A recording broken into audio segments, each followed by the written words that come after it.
தமிழக தோழர்கள் மற்றும் இஸ்லாமிய சொந்தங்கள் அனைவருக்கும் எனது வணக்கத்தை தெரிவித்துக் கொள்கின்றேன். இப்பொழுது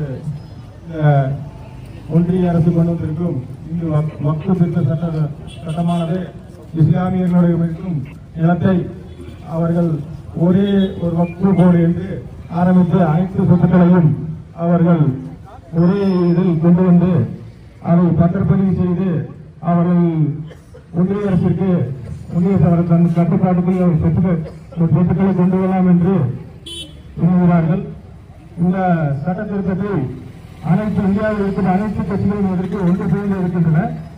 அதன் வழியில் நமது கழக தலைவர் தளபதிகள் ஆணைக்கிழங்க இன்று அனைத்து தமிழ்நாடு முழுவதற்கும் அனைத்து மாவட்டங்களிலும் அடையாள கண்டன ஆர்ப்பாட்டமானது காலையிலும் நடைபெற்று கொண்டிருக்கிறது.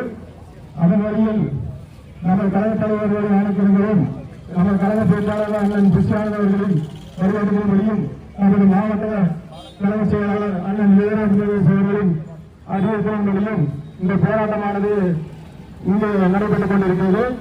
இங்கு கலந்துகொண்டிருக்கும் அனைத்து இஸ்லாமிய மக்களும் இந்துக்களும் மற்றும் கிறிஸ்தவ மக்களும் ஒற்றுமையாக இருப்பது இந்த மத்திய அரசிற்கு இடையூறாக இருப்பதால் அவர் புறவிவாத அரசியலை கையில் எடுத்து இஸ்லாமிய சொந்தங்களையும் மாற்று மதத்தினரையும் பிளவுபடுத்தி தனது வாக்கு அரசியலை நடத்திக் கொண்டிருப்பது அனைவரும் விமர்சனமாக கொண்டு ஒன்று. இஸ்லாமியரிடம் அவர்களுக்கு ஆதரவு இல்லாத காரணத்தினால் அவர்களை எப்படி ஒடுக்குவது என்று அனைத்து வகையிலும் இந்த ஒன்றிய அரசு தனது முயற்சியை மேற்கொண்டு அவர்கள் மீது அடக்குமுறையை கட்டளையிட்டுக் கொண்டு வருகிறது. இதற்கு என்றும் தமிழக வெற்றிக் கழகம் இவர்களுக்கு எதிராக நிற்கும் இந்த ஒன்றிய அரசுக்கு எதிராக நிற்கும் என்பதை நான் சொல்ல தெளிவாக கூறிக்கொள்ள விரும்புகின்றேன். இஸ்லாமியர்கள் என்றும் தமிழக வெற்றிக் கழகத்தில் இருக்கும் ஒவ்வொரு தொண்டரும் இஸ்லாமியர்களாக கருதியவரை உறுதியாக இருந்தும் தோழரும் தெளிவாக தெரிவித்துக் கொள்கின்றேன். இந்த போராட்டமானது இப்பொழுது இந்த சட்டமானது மசோதா திருத்த சட்டமானது இப்பொழுது மக்களவையிலும் மாநிலங்களிலும் ஒருமனதாக நிறைவேற்றப்பட்டிருக்கிறது.